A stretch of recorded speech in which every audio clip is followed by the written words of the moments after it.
नमस्कार दोस्तों, online learning steno channel में आप सभी का स्वागत है। 80 शब्द प्रति मिनट की गति से संपादकीय डिक्टेशन स्टार्ट।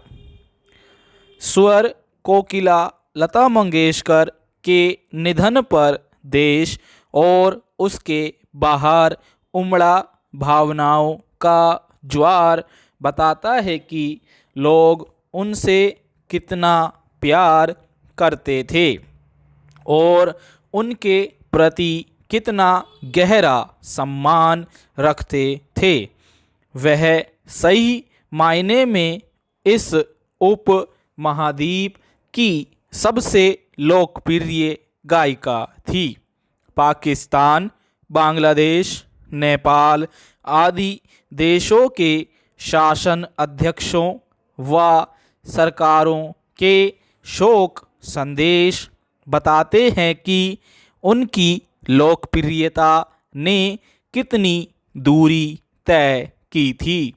लता जी का जीवन लंबा ही नहीं, बेहद सार्थक भी रहा और अब जब वह इस नश्वर दुनिया से कूच कर गई हैं, तब उनके गीत लोगों को यह आश्वसित देते हैं कि अपनी सुरीली आवाज़ में वह हमेशा उनके साथ रहेंगी।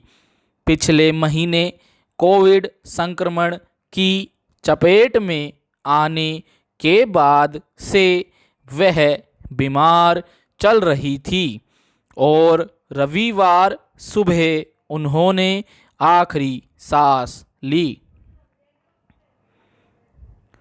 लता मंगेशकर का जीवन ना सिर्फ संगीत की दुनिया के लोगों के लिए बल्कि हर उस संघर्षशील व्यक्ति के लिए प्रेरक है जो अपनी सलाहियत और परिश्रम से देश समाज में ऊंचा मुकाम पाने की हसरत रखता है।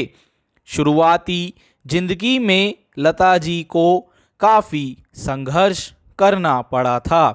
छोटी उम्र में ही पिता की मौत हो गई थी और उसके बाद घर की सबसे बड़ी संतान की जिम्मेदारी ने उन्हें फिल्मों में एक्टिंग की मजबूरी थमा दी। 1947 में वह भी छूट गया। उसके बाद उन्होंने पार्श्व गायकी में ही करियर बनाने का फैसला किया, लेकिन वहाँ भी पहली मुलाकात इनकार से हुई। फिल्मिस्तान के मालिक ने इस टिप्पणी के साथ उन्हें लौटा दिया था कि लता की आवाज़ बहुत बारीक है और उनकी अभिनेत्री के मुफीद नहीं है, पर लता जी ने हार नहीं मानी। अपना रियाज बढ़ाया, मास्टर गुलाम हैदर से बाकायदा पार्श्व गायकी की बारीकियां सीखीं और फिर 1949 में आई फिल्म महल के गीत ने उनके लिए अवसरों के दरवाजे खोल दिए। अनेक भाषाओं में हजारों गीतों को मधुर स्वर देने वाली लता मंगेशकर के कई तरानों ने तो वह हैसियत पा ली है कि उनके बिना कुछ आयोजन अधूरे से लगते हैं। लोरी, भजन, गज़ल, हर विधा में वह बेजोड़ रहीं। देशभक्ति से जुड़ा कोई भी जलसा उनके गाए ऐ मेरे वतन के लोगों और वंदे मातरम के बिना पूरा नहीं होता। वह क्रिकेट की कितनी बड़ी प्रशंसक थी, इसका प्रमाण सन 1983 में मिला था, जब भारत ने पहला एक दिवसीय विश्व कप जीता था।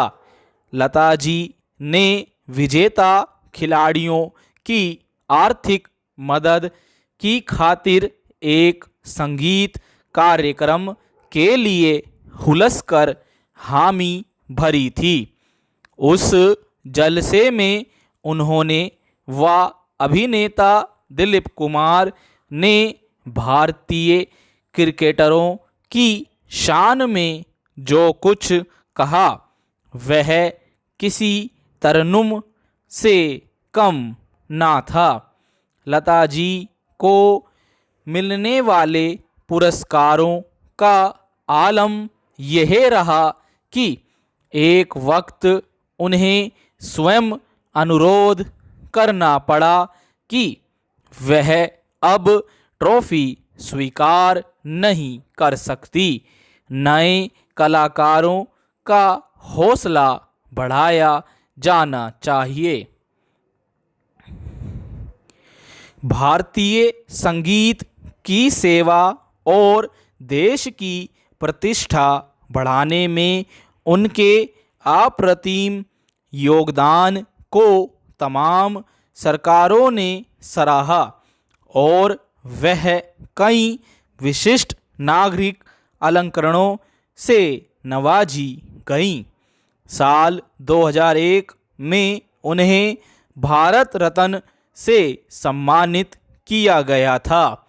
लता मंगेशकर के सम्मान में राजकीय शोक की घोषणा साबित करती है कि वह भारत के लिए कितनी महत्वपूर्ण थी।